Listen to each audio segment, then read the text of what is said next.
ఇవాళ ఉన్న రేవంత్ రెడ్డి గారు ఇది కొత్తవేదో ఏర్పడ్డ రాష్ట్రంగా ఆయన మాత్రమే తొలి ముఖ్యమంత్రిగా వచ్చినట్టుగా ఆయన ఫోజు పెట్టడమే కాకుండా పేదోళ్ళ ఇల్లు కూలగొడుతున్నప్పుడు ఎస్సీ మోర్చా రాష్ట్ర అధ్యక్షుడిగా వారికి అనేక దరఖాస్తులు వస్తూ ఉన్నాయి కాబట్టి వారు కూడా ఆ బాధితుల పక్షాన అవన్నీ పట్టుకొని రావడం జరిగింది. ప్రభుత్వం ప్రజల మేలు కోరి ఏ పని చేసినా భారతీయ జనతా పార్టీ ప్రగతిని కాంక్షిస్తుంది కాబట్టి, సమాజ హితాన్ని కాంక్షిస్తుంది కాబట్టి ఎక్కడ కూడా వ్యతిరేకించదు. మా పాలసీ అది కాదు. కానీ ఇవాళ ఉన్న రేవంత్ రెడ్డి గారు ఇది కొత్తవేదో ఏర్పడ్డ రాష్ట్రంగా ఆయన మాత్రమే తొలి ముఖ్యమంత్రిగా వచ్చినట్టుగా ఆయన ఫోజు పెట్టడమే కాకుండా మొన్న శ్రీకృష్ణ జన్మాష్టమి సందర్భంగా వారు గొప్ప మాట కూడా మాట్లాడడం జరిగింది. నాకు హితులు ఎవరు లేరు, శ్రీకృష్ణుడే నాకు ఆదర్శం, ధర్మాన్ని ఆచరించడమే నా కర్తవ్యం, నేను ఆచరించే క్రమంలో ముందుకు పోతున్నా, నన్ను ఎవరు ఆపలేనటువంటి ఒక వాక్యం మాట్లాడిండు. వారి వయసు కూడా నాకు తెలిసి 55 సంవత్సరాలు 50 సంవత్సరాలు ఉంటాయి. వారి చరిత్ర అంతా కూడా తెలంగాణ సమాజంలో నిక్షిప్తంగా ప్రజలలో బ్రహ్మాండంగా ఉంది. ఆయన ఎవరు, ఆయన ఎక్కడ, ఆయన రాజకీయ జీవితం అన్నీ కూడా ప్రజలకు తెలుసు. కాబట్టి నేను ఆ లోతుల్లోకి పోను. నేను వ్యక్తిగతంగా ఎవరిని పిన్ పాయింటెడ్గా విమర్శించడానికి రాలే. హైడ్రా ఏర్పడిన తర్వాత చాలామంది సోషల్ మీడియాలలో ట్రెండింగ్ చేసేవాళ్ళు,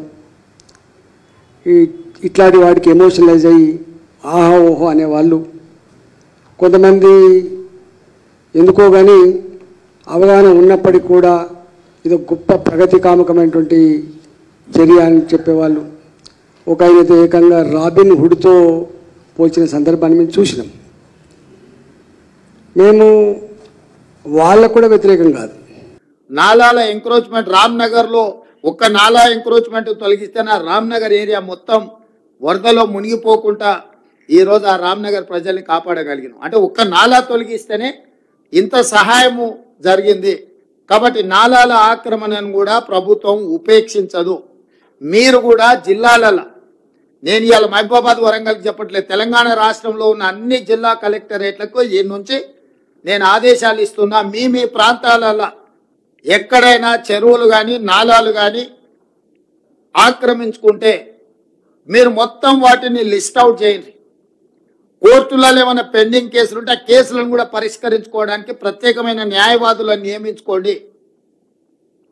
ఉమ్మడి రాష్ట్రంలో కంటే కూడా గత 10 సంవత్సరాల ఈ దుర్మార్గాలు విపరీతంగా పెరిగిపోయినాయి. అధికారాన్ని అడ్డం పెట్టుకొని అడ్డగోలుగా ఇట్లాంటివి ఆక్రమించుకున్నారు. నేను నిన్న ఖమ్మంలో తిరుగుతుంటే ఎవరున్నా అక్కడున్న మాజీ మంత్రి ఆక్రమించుకొని మొత్తం కాలువలే ఆక్రమించుకున్నాడు. ఆ నీళ్ళంతా ఖమ్మం ఊరి మీదకి వచ్చి పడి ఖమ్మం ఊరంతా మునగడానికి ఆ మాజీ మంత్రి గారే కారణం అని నాకు ఫిర్యాదు వచ్చింది.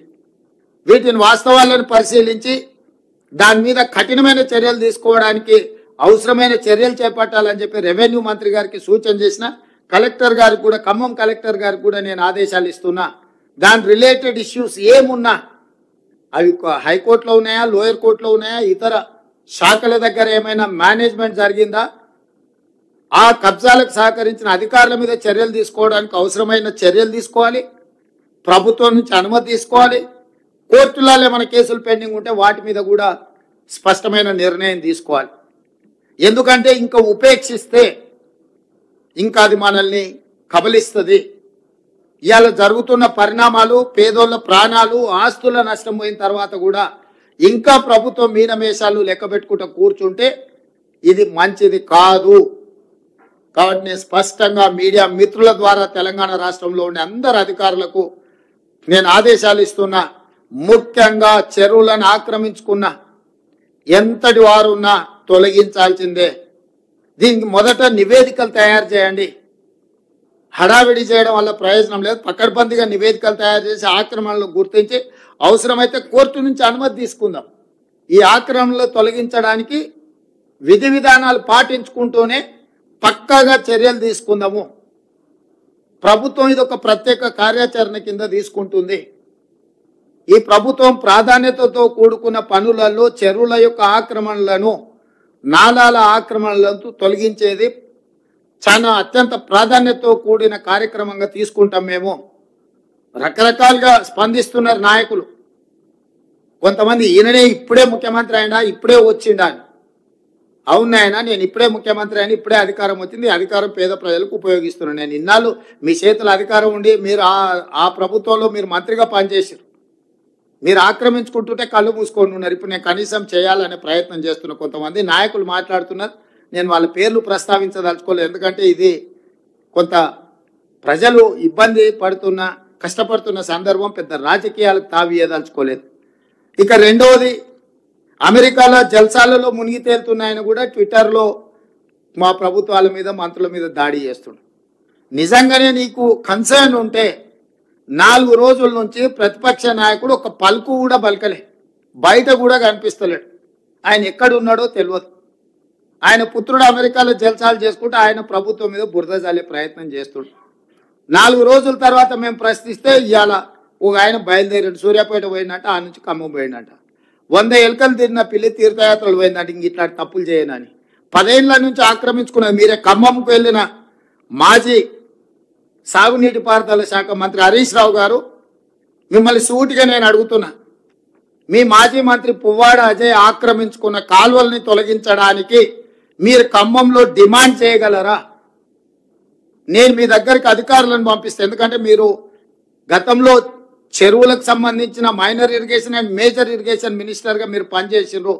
రాష్ట్రం పట్ల పూర్తిగా సంపూర్ణమైన అవగాహన ఉందని మీరు పదే పదే మాట్లాడుతుంటారు హరీష్ రావు గారు.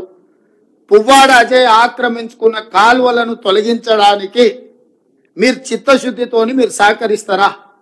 ఈ ఒక్క ప్రశ్నకు సమాధానం చెప్పిన తర్వాత ఇక ప్రభుత్వం ఈ వర్షంలో బాధ్యతాయుతంగా వ్యవహరించిందా, వ్యవహరించలేదా ప్రజలు తెలుస్తారు.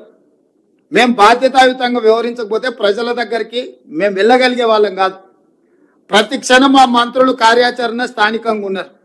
స్టేట్ అంతా సమన్వయం చేసుకొని అధికారులకు ఆదేశాలు ఇచ్చి ఒక స్పష్టమైన నిర్దిష్టమైన కార్యాచరణతో నేను బయలుదేరి 2 రోజుల నుంచి ప్రజలలో తిరుగుతున్నా.